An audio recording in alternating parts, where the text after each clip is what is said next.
endurance. It's the fact or power of enduring an unpleasant or difficult process or situation without giving way. You have to be able to create endurance for you and learn lessons daily. I just want to get it over and done with as fast as possible. The burn in the legs, the crushing of the lungs, until I taught myself to love it. Winning is an art. Winning is something that's learned. Winning is something that is felt. Winning is something that is developed. How are you going to build endurance so that you can win repeatedly?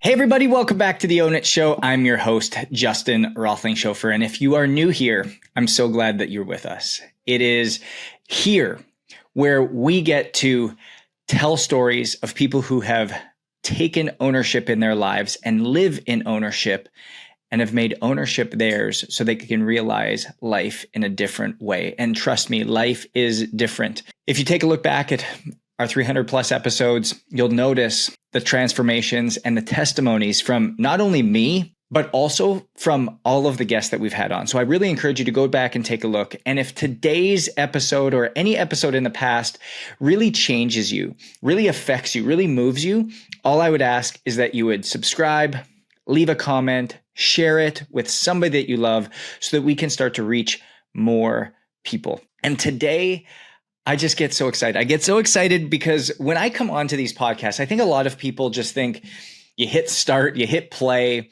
and you just start riffing. And people go, oh, yeah, I have podcasts just so that I can hear myself speak. Well, the way that I kind of build these is, and I'll kind of show this up here. I've got all of these notes, and then I've got a couple things on my screen that I've got some different research articles up and different quotes that I want to have said throughout this. So I go into big planning mode. And when we talk about planning mode is I love to plan. I love to have structure. I love to have a schedule. I love things ticked and tied. And so when I get now into recording mode and I hit play, I get super excited because I know where we're going and I know the downloads that I've had in order to lean in here. And so today we're talking about endurance. And it might not be the endurance that you're thinking about.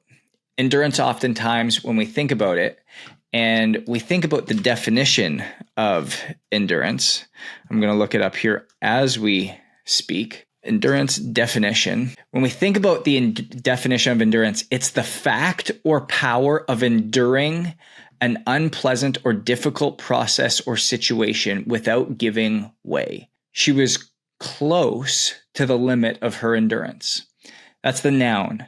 If we think about it as an adjective, it's denoting or relating to a race or other sporting event that takes place over a long distance or otherwise demands great physical stamina. The annual 24-hour endurance race. And so I'm going to speak to both of these concepts of endurance as we lean in today. One is more of an endurance as to how we live, and the other is an endurance as to how we feel and something more physical. And I think both are super important and both have a massive amount of connection. You can't think of one level of endurance and not the other.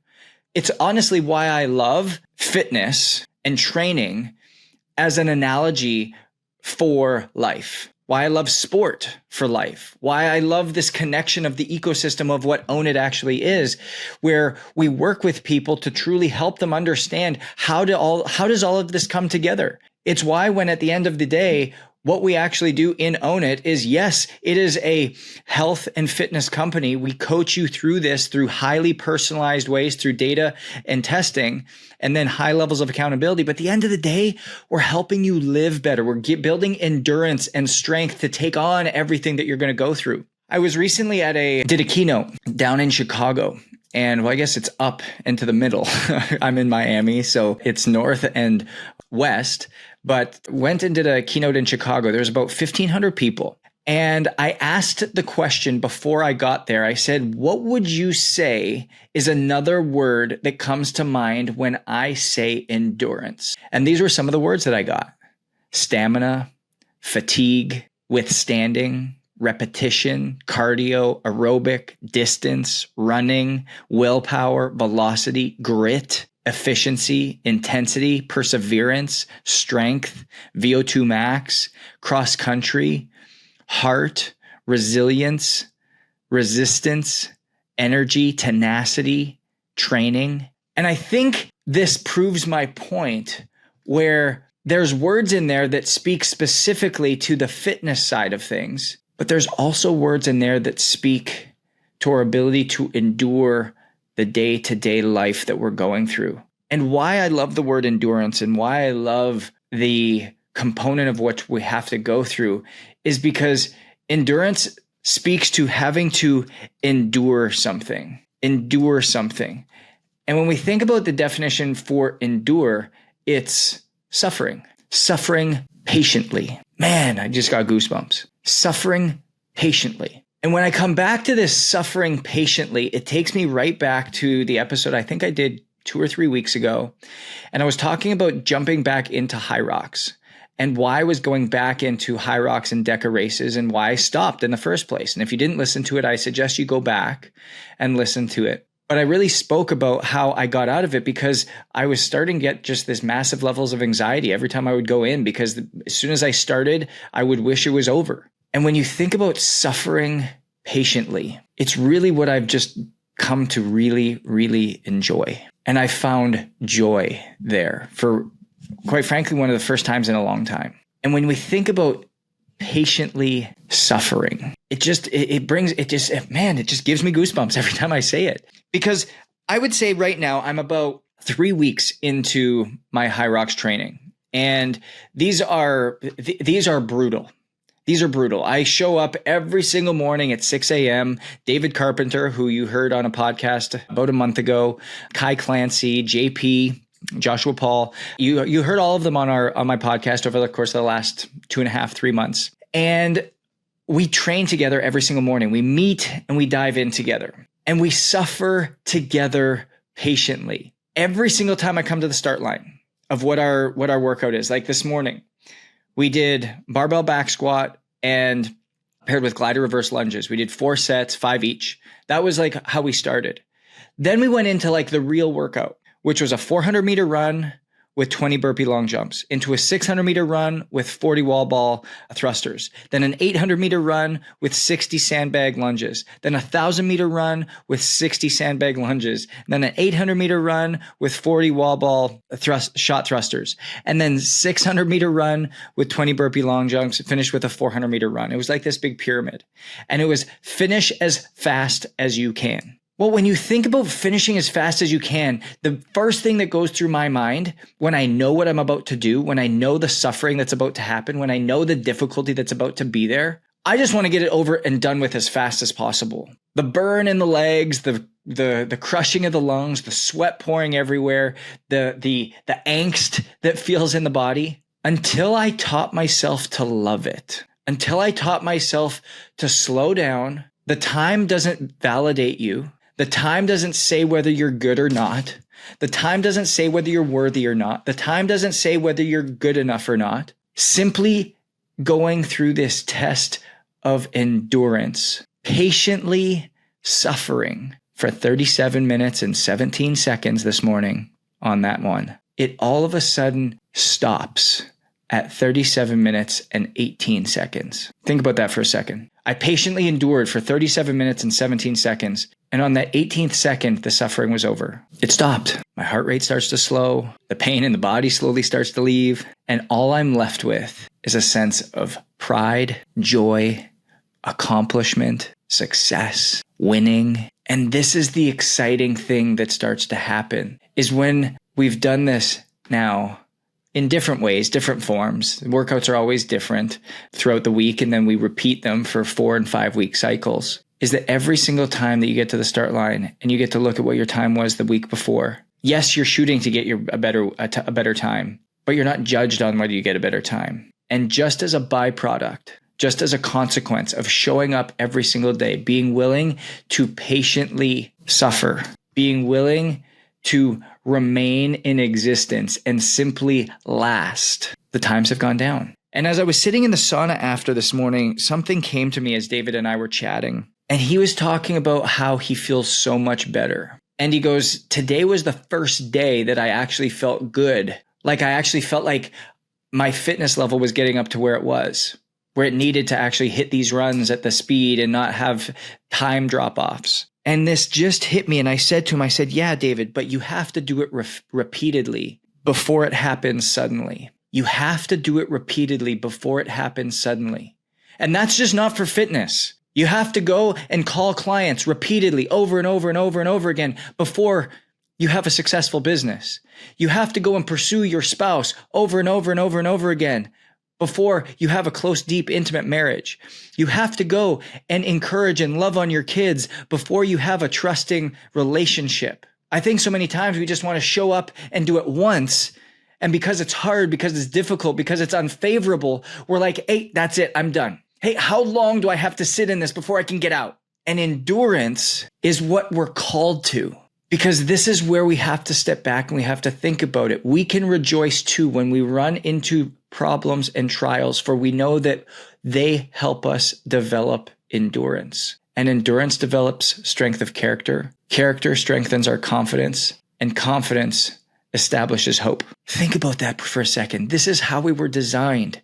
We were designed to have to endure. We were designed to have to be patiently suffering. Doesn't mean that everything is hard. It means that everything we're going through is there for a purpose, and thus to create endurance. But endurance doesn't happen in a week. Endurance happens over the course of years. And so many of us are just trying to shortcut it. Told this story the other day. I hate running. Hate it. People will go, well, Justin, how can you hate running? You're running all the time. You literally are always posting on social media that you're at the track. Yeah, I know. I go to the track 3 mornings every single day or every single week. You post stories of doing long Sunday morning runs. Yeah, I know. Yeah, I do run a lot, but I hate running. And the thing that came to me when I was going for a run the other day was I was like, what makes runners so special in this endurance component was that every single time that I'm running, I look down and I see the distance as I'm starting to approach my house from where I took off from. And if I'm 3.4, 3.3, I'll run further to make it 3.5. If I'm 3.6, 3.7, 3.8, I'll run further to make it 4.0. As runners, we always round up. We always round up. And it starts to develop this character. Because now all of a sudden what I've noticed is you actually start to round up in business. You actually start to round up in your relationships. You actually start to round up in how you show up. So my wife will say to me, hey, Justin, can you take the garbage out? Yep, no problem. I'll take the garbage out. And instead of just taking the garbage out from the kitchen, I'll go and take the garbage out from the bathrooms and then take it out to the garbage can outside and roll it down to the curb. You round up. You round up because it becomes a habit, because you've developed the endurance, because you've painfully suffered through 3.3 miles and you're like, man, this is beautiful. I'm at my house. I'm really done. Nobody would ever say, oh, you only did 3.3 miles. But no, I ran 3.5 miles because I round up. And so you develop this mindset that pain is not bad, that endurance is something to be developed, is something to be loved, is something to be sought after, is something that we are called to. And until you're willing to build endurance, you're constantly going to fall short of potential. You're constantly going to be in anxiety. You're constantly going to be in a state of bitterness and frustration. Because when is this going to be over? When is the financial squeeze going to be finished? When is this relationship going to get easier? And the thing is until you're willing to be shaped, until you're willing to learn, until you're willing to build the endurance necessary, it's going to stay hard. It's going to stay hard. It's going to stay difficult. You're going to stay in suffering because you're going through it to be shaped. And shaping is so powerful. Shaping helps you get to where you're wanting to go. Because when you come back to this, you have to do it repeatedly before it happens suddenly. And just like David, on week 4 of a training sequence, you go through a morning workout and suddenly you feel like you have the endurance that you've been begging for the last 3.5 weeks. Suddenly, you feel like, man, I can think again. I can feel a little bit more free. Suddenly, you start losing the weight. Suddenly, you start connecting with your spouse. Suddenly, you start to have this deeper intimacy with your kids. Suddenly, your business starts to flow and feel a little bit more effortless. But it's only what you do repeatedly that it can help you earn that suddenly moment. And I think for a lot of us, we start to get complacent. You heard me talk about complacency the other day, where all of a sudden we get complacent because we've endured for so long. I'll tell this story. Is Ken Rideout. If you don't know who Ken Rideout is, Ken Rideout he is this unbelievably inspirational marathoner, long distance runner. He's 50 plus years old. He's won Boston the last 3 years, won the Chicago Marathon, won the New York City Marathon, ended up winning one of the hardest races in the Gobi Desert, a 100-mile race. And we had him on the podcast. It's got to be a year and a half ago.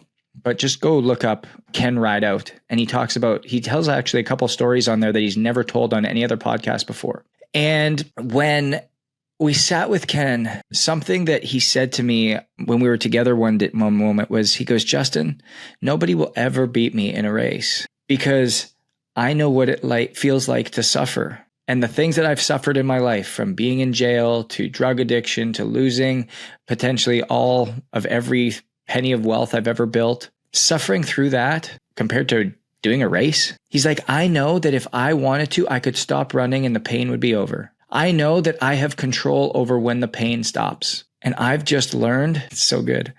I've just learned to endure the suffering longer. I've learned to patiently suffer. And at the end of a 2 hour and 27 minute marathon running at a 5:45 pace, I'm done. The faster I go, the faster it's over. And I will patiently suffer the entire time. And I question how many of us just want to get it over with, want to try to find a shortcut. How many of us just don't even want to start, don't even go up to the start line, don't even ask the question, don't even begin the conversation, don't even step into the assignment. How many of us are like that? Because we're afraid, because we're fearful, because we doubt, because we question, and we just don't like to feel uncomfortable. We don't like to suffer, but that's what we've been called to. That's what we've been called to step into. And before you step back and go, man, this is so down. This is so negative. I don't want to suffer. Why would I want to sit in this? Why would I want to be here? If I can just be happy, go lucky, and feel good all the time, why would I not do that? If that's what you're hearing, you failed to hear one of my first statements that I said at the beginning of this podcast, which was the difference between Justin of 3 years ago, where I would get anxiety stepping up to the start line, just wanting it to be over before it even started, to the Justin of today, where the Justin of today becomes dangerous, where the Justin of today becomes difficult to beat, is that I find joy at the start line. I find patience at the start line. I find peace at the start line. Even though I know suffering's coming, even though I know it's going to hurt, even though I know it's going to be difficult, I find joy in it and I smile my way through it. And I find gratitude throughout it. And I'm not just talking about my morning workouts. I'm not just talking about my hard runs. I'm talking about everything in life because I go through it daily. I have to suffer every single morning when I get up. And so if I've already suffered and endured patiently before I've even sat down at my computer, before I've even opened my text messages, before I've even looked at my emails, before I've even had a conversation with my wife, before I've even gone through and had anything in business, before I've done any of that, I've suffered patiently. I'm developing my endurance muscle. That's why I love to run. That's why I love to compete. That's why I love to train. That's why I love using fitness, sports, athletics as an analogy for life, because you have to win daily before you can learn how to win in your life daily. So many of you are trying to develop endurance in your marriage, but yet you can't develop endurance for yourself. So many of you are trying to develop endurance in business, but yet you can't form endurance for yourself. You have to be able to create endurance for you and learn lessons daily. Know how to win. Winning is an art. Winning is something that's learned. Winning is something that is felt. Winning is something that is developed. You were all born winners. Think about this. Think about this unique divine design that God created you with. The sperm that hit the egg that created you had to win. It was the only one to make it. You were born a winner. You came from winning lineage. Even if you look at your ancestry or your generations before you and you're like, man, they were losers. I didn't like them. They were under addiction. They went bankrupt. They were cheaters. They were whatever. when you were formed as a winner. You were created a winner. And thus winner is in you. Winner is in your blood. Winner is in your DNA. It's how you were built. It's how you were created. But winning is not a given. Winning has to be sustained and endured. And the way in which you consistently win is by willing to endure, patiently suffering, continuing to get back up. Ed Milet says the difference between a winner and a loser is the winner decided to get back up one more time. That's it. And so I say all of this to come back to the concept of endurance, knowing that endurance is something that is available to everyone. And what are you doing to build endurance today? What are you suffering from that you're trying to get out of? Rather than finding joy in the suffering and going, man, I love being shaped. Man, I love this opportunity. Man, I know that whatever's on the other side of this is going to be worth it because that's why the windshield is bigger than the rearview mirror. Creating endurance in you for a reason. And so instead of trying to abort the mission, instead of trying to find the easy way out, instead of trying to find the stop button, the pause button, the whatever button, lean into the gas pedal and go. Lean into the gas pedal and go. Because when you can patiently endure, when you can patiently suffer, that's when you become unbeatable. That's when you start to win repeatedly. That's when you start to find freedom. That's when you start to get spiritually connected. That's when you start to see breakthrough. That's when you start to see chains fall. That's when you start to have your eyes opened. That's when you start to have your hearts cleansed. That's when you start to win repeatedly. But it requires patient suffering. And so as I've been talking through this, you might be like, man, you know what? I need to start leaning in a little bit. I need to start being willing to suffer a little bit. I need to start being able to be exposed to that. And the best way I know how to do that, the best way I can tell you how to do that is to come back and expose yourself to it physically. Expose yourself to it physically. Go back to the words that I read at the beginning when I asked that group: fatigue, withstand, overcome, grit, duration, repetition, aerobic, distance, running, willpower, persistence, power, ability, energy, tenacity, heart, VO2 max, fitness, swimming, intensity, perseverance, capacity, cycling, efficiency, stamina. Get up and get moving. Get up and get going. Suffer first thing in the morning. Because if you can suffer first thing in the morning, you're building that endurance muscle to be able to accept and know that what you're about to step into the rest of the day, you've already endured. You've already patiently suffered. You've already gone through it. You already know how to do it. It's there for you. It's sitting there for you. You've called it, and you'll be able to recall it again the next time you have to actually sit in it. But I sit here, listeners, and I encourage you, if this is something you want to step into, if this is something you want to do, go to theownitshow.com, theownitshow.com. And I put together this guide that really helps you learn what it looks like to build a life by design, what it looks like to patiently suffer, what it looks like to patiently suffer well. It's another podcast I could do all in of itself, is what does it look like to patiently suffer well? And what does it look like to patiently suffer poorly? Because those are two very different things. But when you think about patiently suffering, if you go to theownitshow.com, I put together a little ebook, a little guide for you that you can really start to say, man, what does this look like? And have it laid out for you. Have it planned out for you. Have it guided so that you can follow this and watch how all of a sudden everything starts to change. And I'm not talking about after a day or a week, but do it repeatedly and then watch something suddenly happen. So you can find that at theownitshow.com. If today was beneficial for you, if it helped you, I encourage you, please share this with somebody. Leave a comment, leave a review on this. Because when we talk about patient endurance, this podcast started with 3 people listening to it for the first 117 episodes. And I think my mom was 2 of those. Today, we have over 25,000 people listening to this monthly. That's patient endurance. 4 years, first year and a half, only 3 people. What am I doing this for? What am I doing this for? I've got numbers right here. Yesterday alone, we had 1,990. What does it look like? What does it look like to patiently suffer? What are you being called to patiently suffer in? Where do you need to step into? How are you going to build endurance so that you can win repeatedly? We know success is different, so own your different. We'll see you guys next week.